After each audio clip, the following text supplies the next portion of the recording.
Bonjour et bienvenue dans cette première vidéo de l'année. Avant de commencer ma présentation, je voulais vous souhaiter à toutes et à tous une belle année 2021 et j'espère qu'elle nous permettra de nous retrouver pour échanger autour de nos lectures.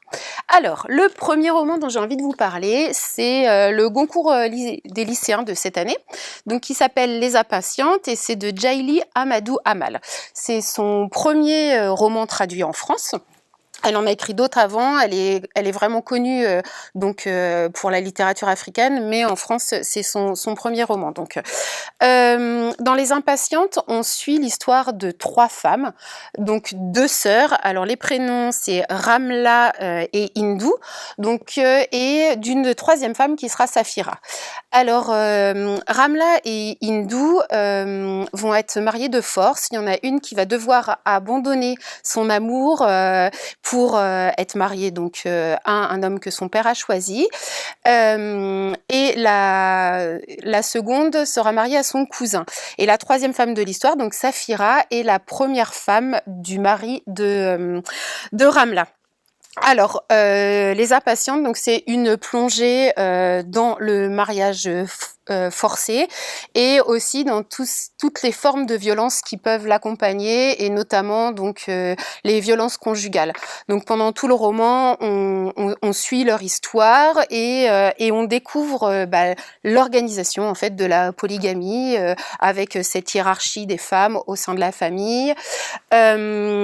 Moi, j'ai un avis très mitigé en fait sur ce roman.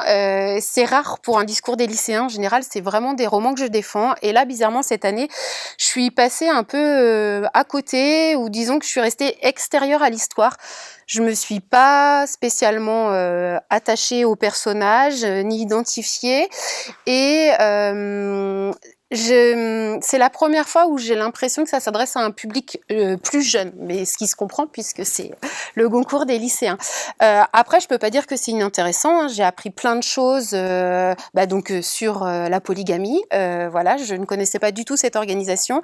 Et surtout aussi sur cette culture de la patience, où en fait on le répète tout le temps aux femmes d'être patiente, que ça finira par aller mieux sûrement un jour et que qu'en étant patiente, tout finit par passer. Voilà, ça m'a... C'est vraiment un avis très mitigé, mais je pense qu'il peut en intéresser beaucoup d'entre vous et voilà, après j'attendrai justement vos avis en retour pour échanger. Alors le deuxième roman dont j'ai envie de vous parler, c'est Filles de Camille Laurence. Alors Camille Laurence, elle est connue puisqu'elle avait eu le prix Femina et le Renaudot des lycéens pour son roman Dans ces bras-là.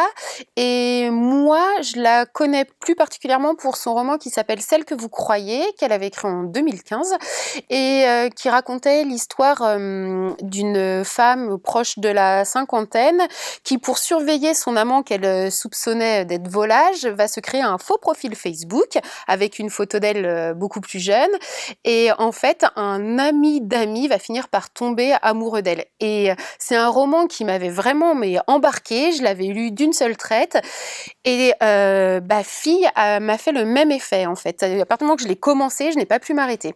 Donc dans Fille, on suit l'histoire de Laurence qui naît dans une famille traditionnelle et en fait tout au long du roman, elle va montrer en quoi être fille puis devenir femme et même à un moment avoir une fille en fait lui amène des difficultés en fait dans sa vie.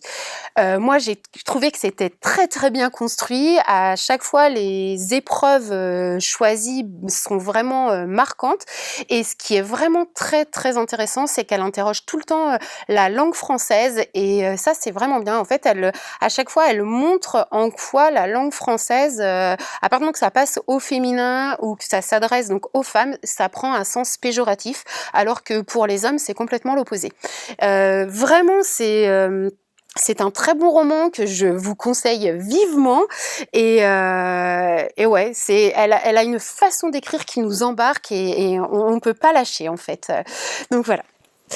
Et pour finir, donc le troisième roman dont j'ai envie de vous parler, c'est Alabama 1963 de Ludovic Manchette et Christian Niemiec.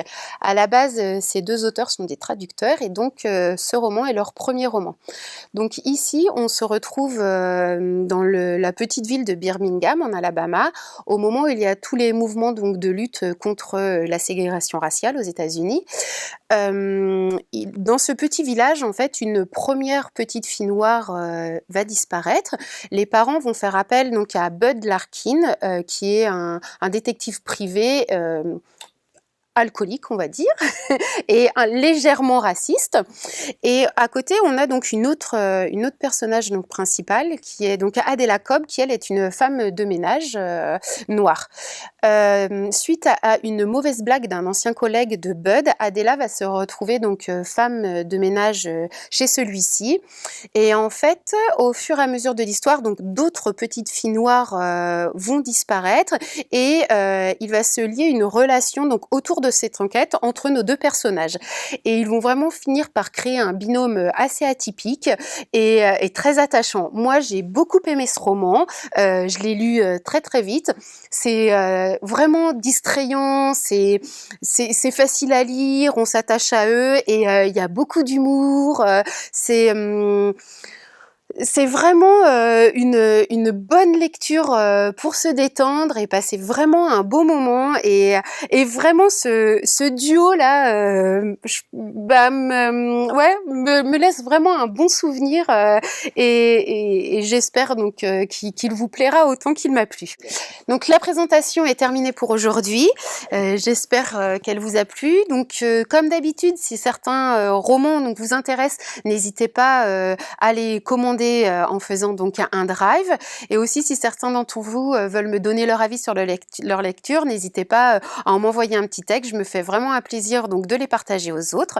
D'ailleurs, certains lecteurs m'ont déjà fait parvenir donc leurs avis. Ils sont en ligne sur le site de la médiathèque et je vous invite à aller les découvrir. Je vous dis à la semaine prochaine. Au revoir!